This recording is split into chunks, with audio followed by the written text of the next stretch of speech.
Hello everyone, welcome to my channel. So today we're going to talk about post-menopause.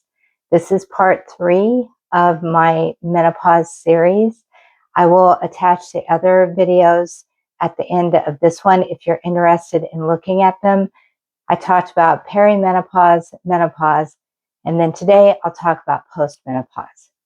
So grab a coffee or a tea, get cozy with me, let's get started. So what is postmenopause? Well, it's your body, a woman's body is no longer ovulating. She's no longer producing eggs.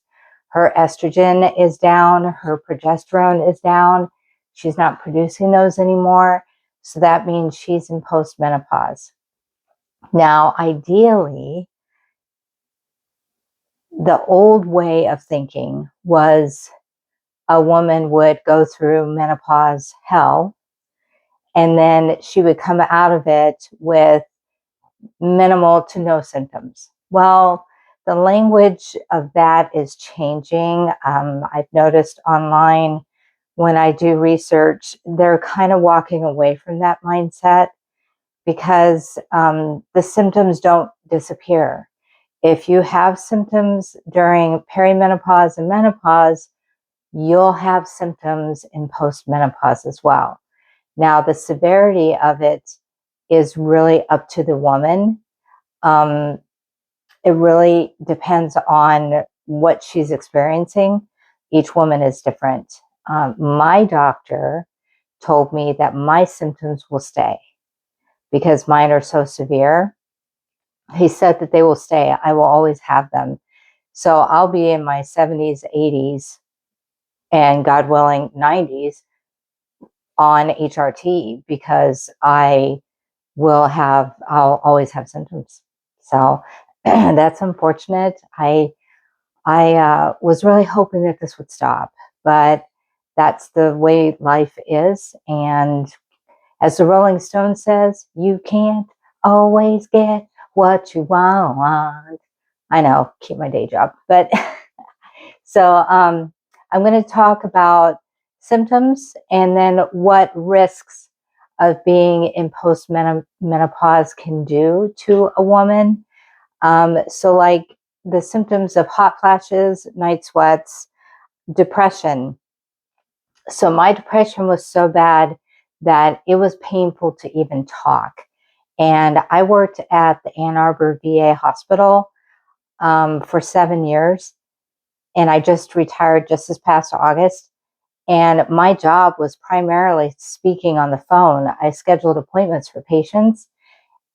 And there were days I just did not want to speak. It was just painful to talk. And I couldn't give in to that. I had to power through.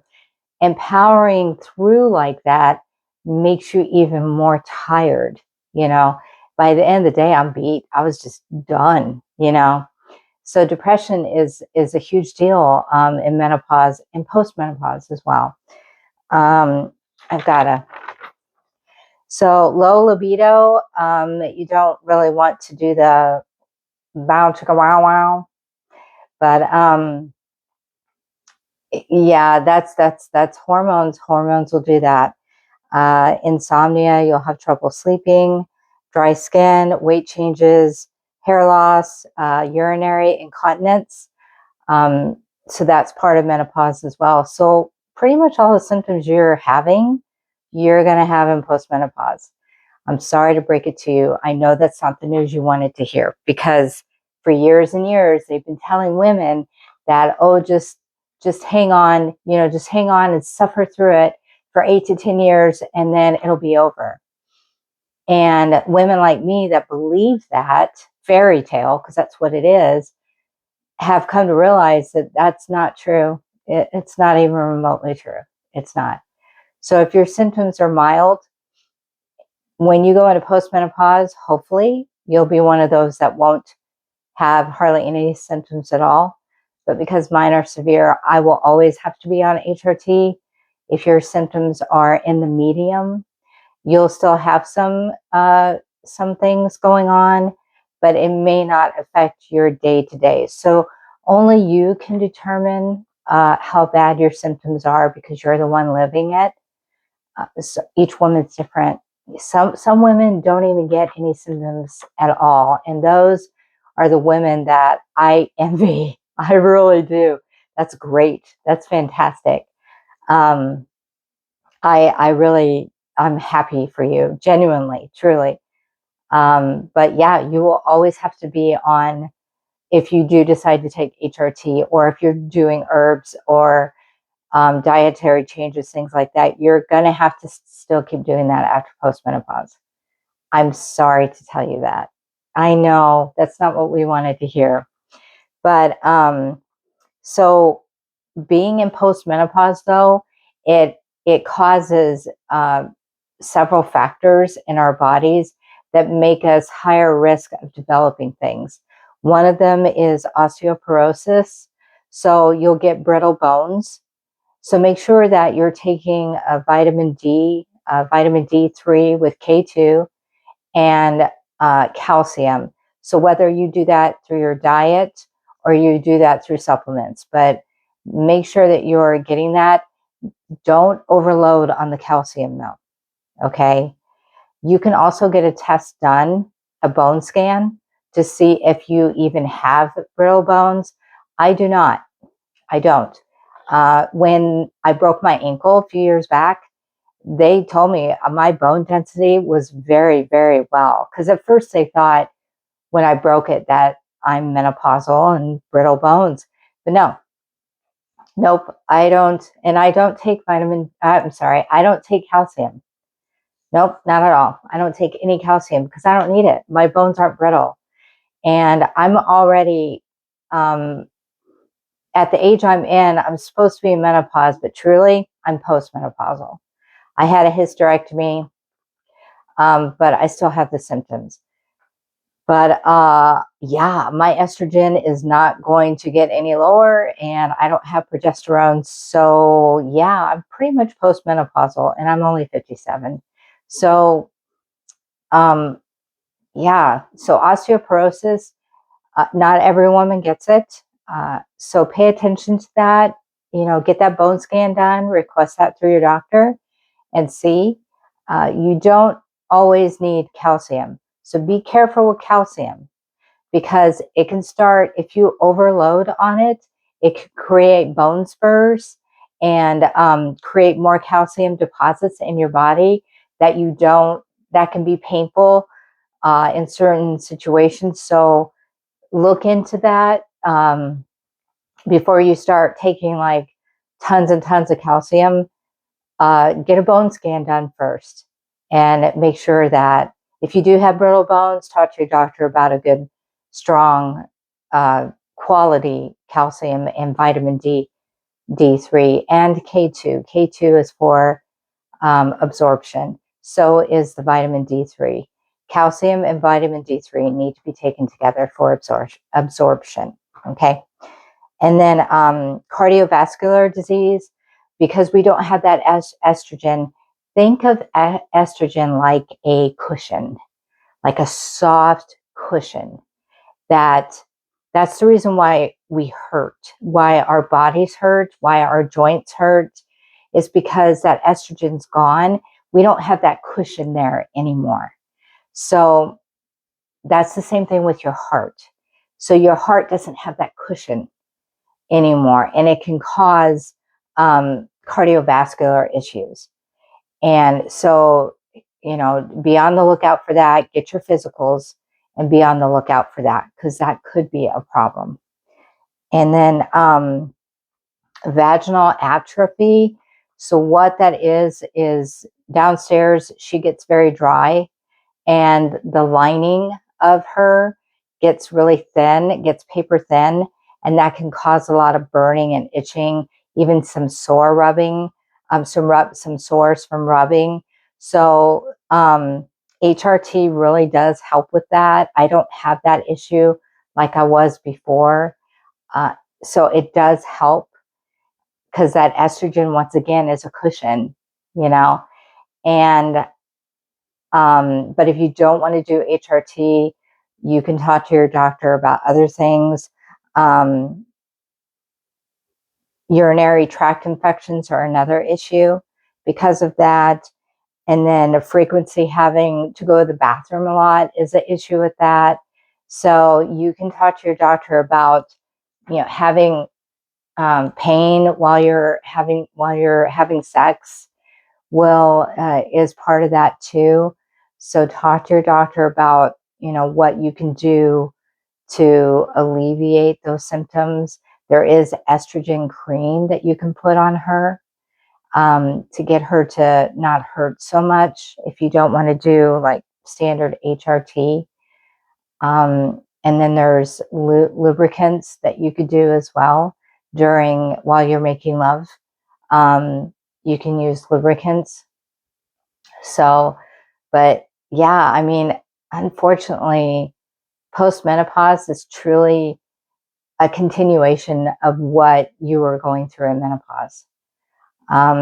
Just by like Teresa, she is in her late 60s. She still has symptoms. Um, my daughter's mother-in-law is around the same age. She still has symptoms.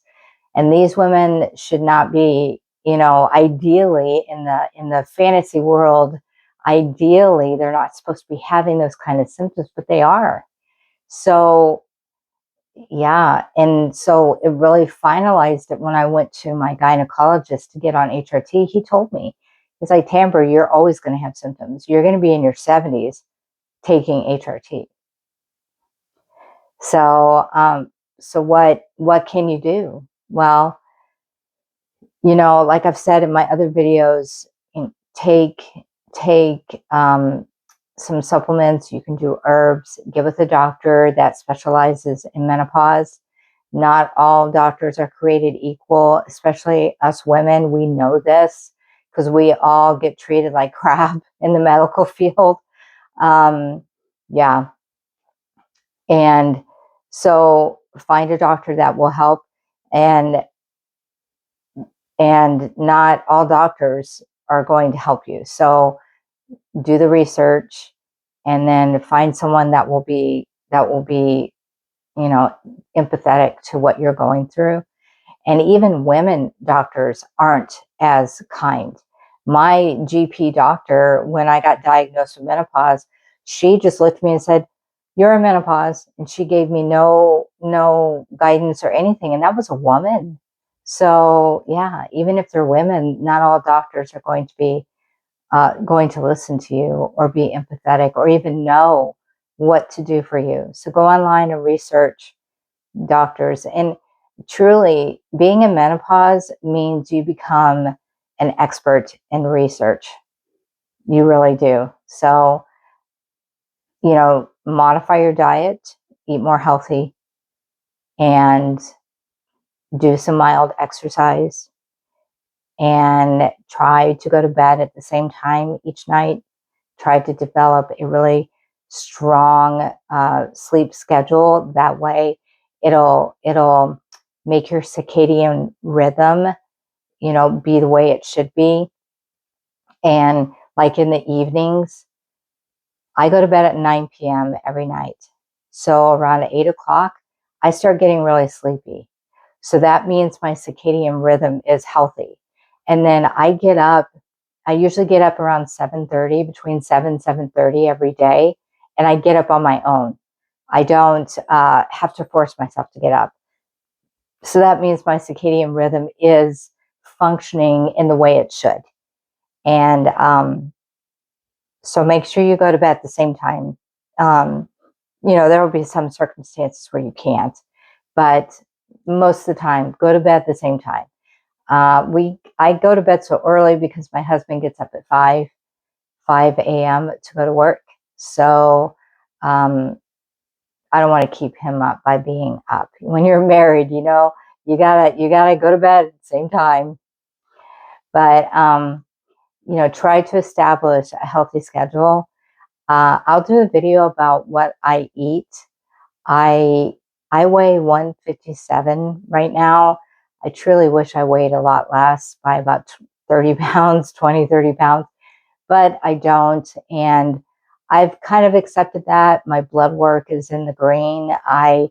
am very, very healthy. And so as long as I'm healthy, then it's going to have to be okay. That's my new normal, I guess. So, but I still work out. I try to do 4 to 5 days a week, and I try to eat as healthy as possible.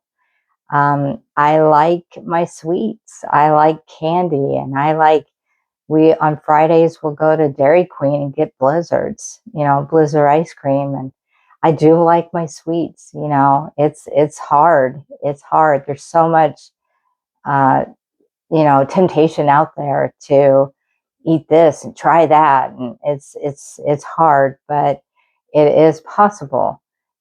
When you do modify your diet, when you start eating more healthy, you will feel better, because processed foods will aggravate symptoms. I know that when I used to have my hot flashes, whenever I would eat something sweet, it would make my hot flashes stronger and more frequent. So I had to learn to walk away from the candies and the desserts and things like that. And so, yeah, this is going to be a short video, because the thing is what they thought menopause was years ago, that it was just a very short time, 8 to 10 years. Doesn't feel short, but they consider that short in the overall lifespan. That they thought that it was 8 to 10 years, and then she would go into her older years and the golden years, and they're finding out that's not the case. That women still have symptoms, and for some reason, there is a culture of women having to power through it. That we're not allowed to complain. We're not allowed to talk about it. We're not allowed to address it and go to a doctor and get some help. I even had that mentality, like, oh, I just need to power through this. And no, don't do that. You've got several people that need you: family, friends, coworkers. They need you, and you need to be at your best, especially in this day and age where it's just so busy. So take care of you, because you're worth taking care of. Okay? Love yourself enough to take care of you. That's also part of self-care. So that's it. That's all I have for this video. I kind of rambled today. I apologize, but truly, postmenopause is pretty simple. Your symptoms are going to continue, and there are some risks. So make sure you do your physicals every year, and take care of your health. All right. Thank you so much for watching. If you do like this content, hit the subscribe button. I will have a story for you next week. All right, that's it. Take care, be well, and I thank you very much for watching. Bye-bye.